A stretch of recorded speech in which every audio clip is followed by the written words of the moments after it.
Good afternoon, and welcome back to the War Room. Today you're going to take a look, do an opening of the Steelworks I just got a copy of by Lone Canuk Publishing. And I'm excited to take a look at this. I like the looks of the map and what I saw online. I like the looks of their counters too. There's some really nice artwork going on, which is oh, what are we, oh, whoop, yeah, making a mess here. Getting it all over the place. Let's see what we got in here. Yeah, there's what I really wanted to see right off the bat was the counters. They're very nicely done. I like the Fallschirmjäger. I like the Fallschirmjäger emblem they've put on there. And let's see how close I can get, how steady I can hold this. Hopefully you can see them. I really like the artwork that a lot of people have done to add a little color and some life to the counters. Probably the only thing I can think of that to fault other manufacturers for is they're still stuck in the printing methods of the 60s or 70s. It really would be nice if they could liven up the counters a little like other manufacturers have done. Let's see if I can get the map out of here without injuring it. And it's a tight squeeze in this plastic bag, which I'm not overly thrilled with plastic bags as containers, especially when they're this squeezy. Well, let's see. I can be smarter than a plastic bag here. There we go. So I didn't do any permanent damage getting it out of the plastic bag. Now let's take a look. We'll put this off to one side for a minute. Let's open up the map here and take a look. See what we have. Oh, a lot of nice railroad yard. Nice big map. And nicely printed. Looks like a little bit bigger than standard size hexes. And a lot of interesting terrain here to deal with, it looks like. Let me back off a little bit and see if we can't pull the whole map into view here. There we go. So we've got the river, we've got the village over here, and then the main part of the steelworks here with the big smokestacks here and here, it looks like. A lot of railroad, which I don't think I've played maps with much railroad before. I guess the Stalingrad maps a little bit. And we've got the rubble and various features here. A lot of artillery already, a lot of artillery fires taking place. And the Orne River here. I'm saying that somewhat accurately, I hope. And Columbell, the village over here. I think we're going to try and play that first starter scenario involves taking the village. We'll try that out, and maybe I'll do a video on that if I get ambitious. So we've got the very nicely done counters with the leaders and some Brits and a demo charge that has a 52 strength factor.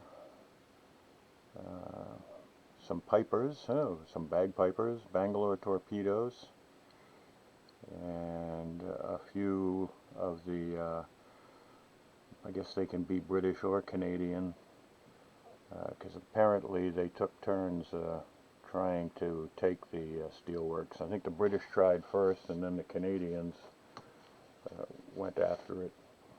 And I think they were the ones that finally got it. But I could be wrong. I haven't read I have not read the historical overview that comes with it. See if I can get the pages right here. I got them all. I got the pages all mixed up. 1, 2. Where is page 2. Yep, we got lots of nice scenario cards. We'll get to those in a minute. Alright, 1, 2. Here we go. 3, 4. Shut the door. 5, 6. Pick up sticks. We'll get this eventually. And 7, 8. So in the rules, let me bring this back in a little closer. You can see this a little better. See if I can get the glare. Find a spot where there's not too much glare. Over here maybe, and a little better. So we've got the historical overview, prelude, the British attack. Yeah, they attacked first. German counterattack, aftermath, further operations. And I think that's when they sent the Canadians in, but I'm not sure. I haven't read it. Oh, and we've got a nice setup map that you can plan strategy on, I guess, beforehand if you want. And then we've got the special rules, which don't look like there's too many, which is good. There's enough rules in the game as it is to go around. So some rules for storage tanks and the smokestacks, tilled fields, train garage, debris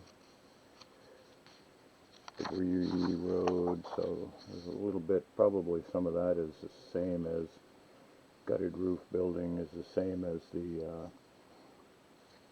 Red October rules for the Stalingrad fighting. So nothing. Burnt out orchard, that looks new. Industrial building, that's I think new.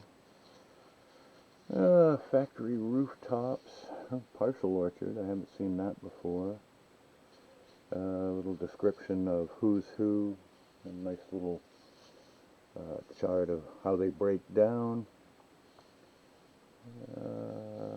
Equipment, and then yeah, same thing for the British forces, and then talks about the DC and Pipers, a special counter, which I haven't seen before.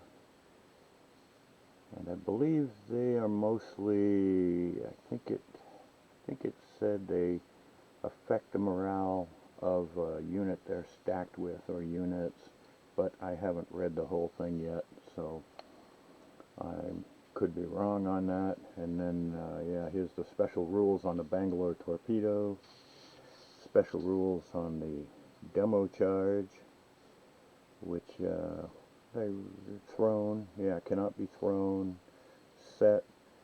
It only, it's funny they set it as 52 because it can only be resolved on the 36 plus firepower column when it detonates, or on the 18 firepower column versus concealed when it detonates. So that's interesting. Offboard artillery, radio, battery access, known minefields. So not too bad on the extra rules. Just a few interesting ones with a little flavor to add to the game. And then we've got the scenario cards. I prefer kind of tend to prefer the scenarios with